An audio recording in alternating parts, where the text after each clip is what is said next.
Είμαι εδώ με τους φίλους μου, τον Νίκο. και τον Γιάννη. Red flag πεθαίνεις, εντάξει. Δεν είμαστε. Έτσι πιστεύω. Παιδί μου, φοράς το λιτό φανελάκι γυμναστηριακό. παρέχει Εσύ, red flag? μπούκλες. Δεν θα το σχολιάσουμε σε αυτό το βίντεο, άλλο βίντεο με red flags. Σας έχω challenge σήμερα, παιδιά. Θέλω να πάρετε τηλέφωνο έναν κοινό σας φίλο, τον κρατήσετε στο τηλέφωνο όσο θα τρώτε κοτομπουκίτσες κράτς. Πρέπει να τις τελειώσετε όλες και δεν πρέπει όλος να καταλάβει ότι τρώτε κράτς, κοτομπουκές. Να είστε έτοιμοι να ξεκινήσετε να τρώτε. Όχι ακόμα. Έλα ρε. Τι κάνεις? Για...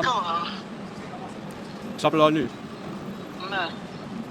Είστε χαζάκια τι θέλετε. Και μας στείλεις για να βγεις. Ναι, είσαι κάνω δεκάλεπτο.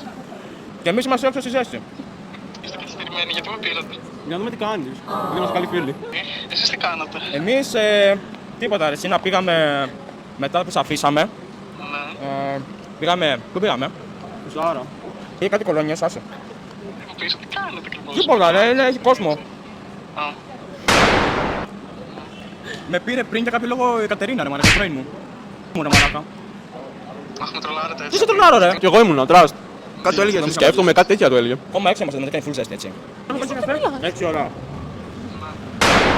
Εν τω μεταξύ μου έστειλε η Σοφία. Ποια Σοφία. Αυτή η φίλη σου. Ναι, και τι σου είπα. Τίποτα, λέει τι κάνεις και τέτοια. Έχει χάρη. Τι πήρατε για κάποιο άλλο, τρολάρετε μάδικα. Κερδίσατε! Βάλεις ο φίλος σου! Είναι δυνατόν! Συγχαρητήρια. Συγχαρητήρια κι εσύ. Bye!